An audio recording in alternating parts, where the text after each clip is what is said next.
శివం అంటే శుభం, శని అంటే అశుభమని అంటూ ఉంటారు కదా. నిజంగా శని అంటే అంతరిష్టమా? శనిని ప్రసన్నం చేసుకుంటే ఏలినాటి శని రూపంలో జనాన్ని పట్టి పీడుస్తారా? శని జాతకంలోకి ప్రవేశించాడంటే ఇక తిప్పలు తప్పవా? శని పీడను వదిలించుకోవడం మానవ మాతృలకి అసలు సాధ్యమేనా? అసలు శని ఎన్ని రూపాల్లో ఉంటాడు, ఎన్ని విధాలుగా మనుషుల్ని పీడిస్తాడు అనేది ఎవ్వరికీ తెలియని విషయం. అయితే ఎవరికైనా జన్మరాశితో పాటు జన్మరాశికి ఇరువైపులా ఉన్న రాశులలో శని సంచరించు కాలమునే ఏలినాటి శని అంటారు అని పురాణాల్లో తెలుస్తుంది. అసలు ఏలినాటి శని అంటే ఏలిన నాటి శని అని అర్థం. శని భగవానుడు 7.5 ఏళ్లు ఏలుతాడు కాబట్టి ఏలిన నాటి శని అనే మనం వాడుకలో ఏలినాటి శని అని అంటాం. అయితే కొంతమంది తమ జీవితాల్లో ఏం జరిగినా కూడా వాళ్ళు ప్రతిదానికి ఆరోగ్యం బాలేదు, వ్యాపారంలో నష్టం వచ్చింది, ఎగ్జామ్లో ఫెయిల్ అయ్యాను, ఉద్యోగం రాలేదు అని అంటూ ఉంటారు. అసలు ఎలాంటి ప్రాబ్లం వచ్చినా కూడా ఏముందండి, ఏలినాటి శని అనేది ఉంది కదా కాబట్టి తప్పదు, కష్టాలనేవి అలాగనే ఉంటాయని చెప్పి సింపుల్గా కొట్టిపారేస్తారు. అయితే నిజానికి ఇలానే ఉంటుందా అని కొన్నిసార్లు అనిపిస్తూ ఉంటుంది. ఒకసారి ఇక్కడ చూడండి, అవతార్ బాబాజీ అనే పేరు మీరు వినే ఉంటారు కదా. అయితే ఆయన ఒక మాట అన్నాడు. ఏమన్నాడంటే, భగవంతుడనేవాడు సర్వాంతర్యామి అయినప్పుడు అణువణువులో భగవంతుడు ఉంటాడు. అప్పుడు భగవంతుడు ఎక్కడైనా ఉన్నాడు అంటే అక్కడ మంచే కదా ఉంటుంది కదా, అంటే భగవంతుడంటే మంచి కదా. మరి అలాంటప్పుడు శనీశ్వరుడు అనబడే భగవంతుడైనప్పుడు కూడా ఆయన మీకు చెడు ఎందుకు చేస్తాడు అని ఎందుకు అనుకుంటారు? నిజానికి ఈ ఆలోచన ఎవ్వరికీ ఉండదు. అయితే కొంతమంది ఎలా ఉంటారంటే, మాకు 7.5 ఏళ్ల పాటు ఏ పని చేయకుండా ఏలినాటి శని ఉంది, ఇప్పుడు ఏం చేసినా కూడా నష్టాలే జరుగుతున్నాయి, దీనివల్ల నాకు లేనిపోని ప్రమాదాలు ఉంటాయి, కాబట్టి నేను 7.5 ఏళ్లు ఖాళీగా ఉంటానని చెప్పి ఖాళీగా ఉంటే ఇలాంటి బద్ధకస్తులు చాలామంది ఉన్నారని చెప్పాలి. నిజానికి ఇది వాస్తవం. మామూలుగా కొంతమంది 1 గంట పాటు పనిని కూడా నిర్లక్ష్యం చేయకుండా ఎలా చేయాలని ఆలోచించే వాళ్ళు ఉంటే 7.5 ఏళ్ల పాటు ఏ పనులు చేయకుండా ఉన్న వాళ్ళు కూడా ఉన్నారు. అంటే సైంటిఫిక్గా మాట్లాడుకున్నట్లయితే చాలామంది స్టూడెంట్స్ ఒకటి చెప్తారు. అంటే అప్పట్లో స్కూల్లో చదివే రోజుల్లో ఈ సోలార్ సిస్టంలో 9 గ్రహాలు ఉన్నాయని అంటారు. అసలు చూసారా, మన పూర్వీకులు ఎంత గొప్పవాళ్ళు అంటే నవగ్రహాలు అని చెప్పి దీనిని సృష్టించారు. అంటే వాళ్ళు దేనికోసం నవగ్రహాలు పెట్టారో మనకి తెలియదు, కానీ మనం ఇలా కనెక్ట్ చేసి మాట్లాడతాం. అయితే 9 గ్రహాలలో ప్లూటో అనబడే గ్రహాన్ని మనం తీసేసాం. అంటే ఇప్పుడు సోలార్ సిస్టంలో 8 గ్రహాలు మాత్రమే ఉన్నాయి. సైంటిఫిక్గా మాట్లాడితే హీలియో సెంట్రిక్ అంటాం. హీలియో అంటే సన్ అని అర్థం. సూర్యుడు విశ్వానికి సెంట్రల్ పాయింట్ అని చెప్పడానికి సోలార్ సిస్టమ్ ఉంటుంది.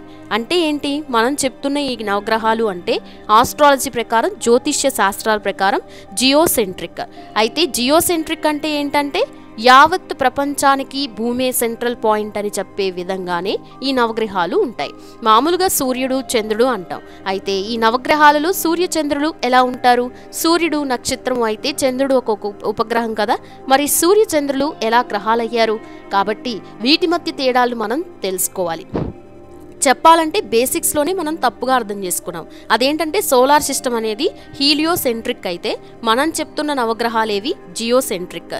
అయితే ఈ తేడా తెలిస్తే గ్రహాలు ఎలా పనిచేస్తాయి అంటే ఏలినాటి శని నిజం కాదా అని మీకు అనిపిస్తూ ఉంటుంది. అంటే దీనిని ఎలా గుణించారో చూసినట్లయితే, ఇప్పుడు ఒక గ్రహం భూమి మీద ఉంది. భూమి ఉందనుకోండి, ఏ స్టార్టింగ్ పాయింట్ నుంచి తిరుగుతూ సూర్యుని చుట్టూ తిరుగుతుంది. అంటే ఇది అందరికీ తెలిసిన విషయమే. మళ్ళీ అదే పాయింట్కి అంటే 365 రోజుల్లో ఎక్కడ బయలుదేరిందో అక్కడికే వస్తుంది. ఇక దీనినే మనం 365 డేస్ అంటే ఒక ఏడాది అంటాం. మెర్క్యూరీ చూసుకున్నట్లయితే ఇది 88 రోజుల్లో సూర్యుని తిరిగి వస్తుంది. ఎందుకంటే ఇది సూర్యుడికి దగ్గరలో ఉంటుంది. అయితే అదే శని భగవానుడు అంటే సాటర్న్ శని గ్రహం, ఇది ఏకంగా 30 ఏళ్ల పాటు మెల్లగా సూర్యుడి చుట్టూ తిరుగుతుంది. ఇప్పుడు చూసినట్లయితే రాశులు ఎన్ని అంటే 12 అని అర్థం. 12 రాశులు ఉన్నప్పుడు ఏమవుతుందంటే ఒక రౌండ్ కొట్టడానికి ఏకంగా 30 ఏళ్ళు పడుతుంది కదా. ఇప్పుడు దీన్ని డివైడ్ చేసినట్లయితే 2.5 ఏళ్ళు అనేది వస్తుంది. అంటే ఒక రాశిలో శని భగవానుడు 2.5 ఏళ్ల పాటు ఉంటాడు. అంటే ఫర్ ఎగ్జాంపుల్ ఇప్పుడు మీది వృషభ రాశి అనుకుందాం.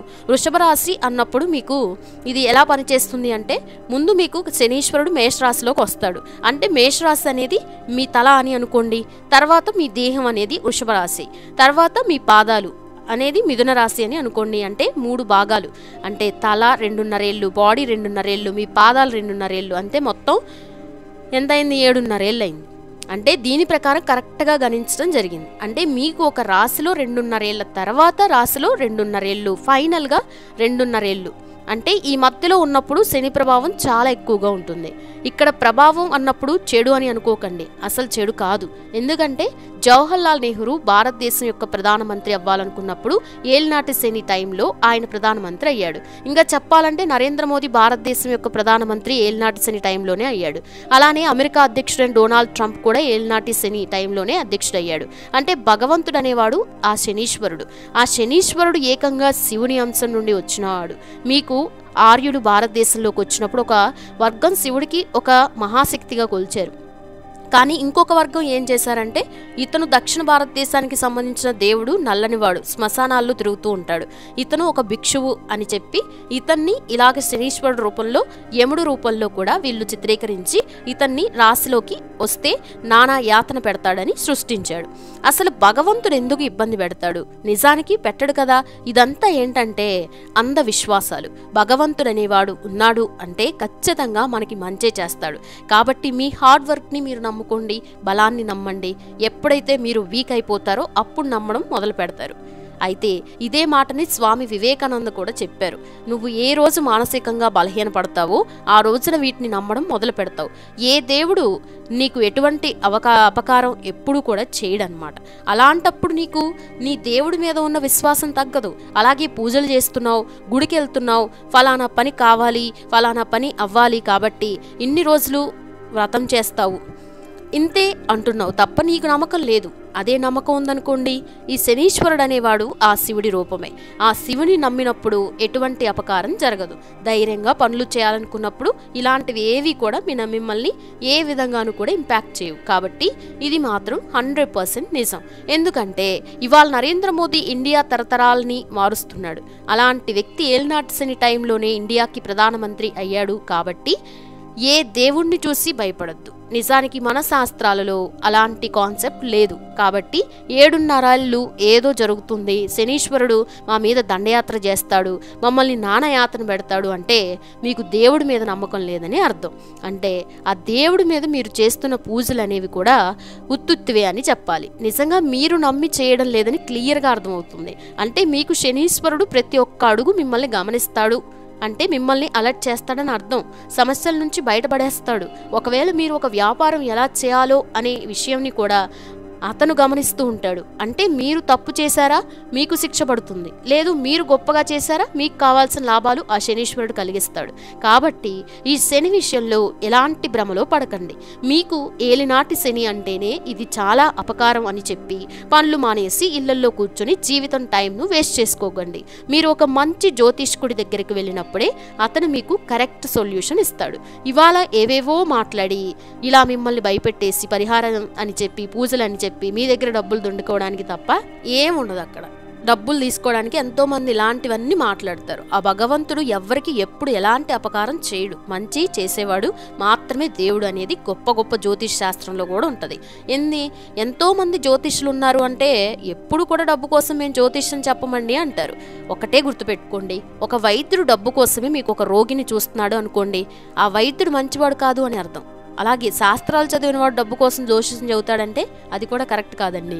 అంతే తప్ప మీకు హడావిడి చేసి పెద్ద పెద్ద కార్లు, పెద్ద పెద్ద బంగ్లాలు పెట్టుకొని అపాయింట్మెంట్కి 5,000 రూపాయలు ఇవ్వండి, 10,000 రూపాయలు ఇవ్వండి అని చెప్పి డబ్బు కోసమే మీకు ఆస్ట్రాలజీలో ఉన్నవారు, జ్యోతిష శాస్త్రాలను ఇలా తప్పుదో పట్టించేవారు వందల్లో ఉన్నారు. వాళ్ళని నమ్మారంటే ఖచ్చితంగా ఏలినాటి శని మిమ్మల్ని విడిచిపెట్టదు. ఎందుకంటే శివుడు కాదండి అక్కడ శనీశ్వరుడు. వీళ్ళు మిమ్మల్ని శనిలా పట్టి పీడిస్తూ ఉంటారు. దీన్ని గమనించండి. మరి ఈ వీడియో మీకు ఎలా అనిపించిందో కామెంట్ సెక్షన్లో కామెంట్ చేయండి.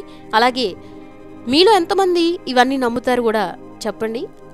ఇలాంటి మరిన్ని ఇంట్రెస్టింగ్ వీడియోస్ ఛానల్ని సబ్స్క్రైబ్ చేసుకోవడం అసలు మర్చిపోవద్దు. వీడియో నచ్చితే లైక్ చేయండి, షేర్ చేయండి. మరో ఇంట్రెస్టింగ్ వీడియోతో నెక్స్ట్ మీ ముందుంటాను. Thanks for watching this video.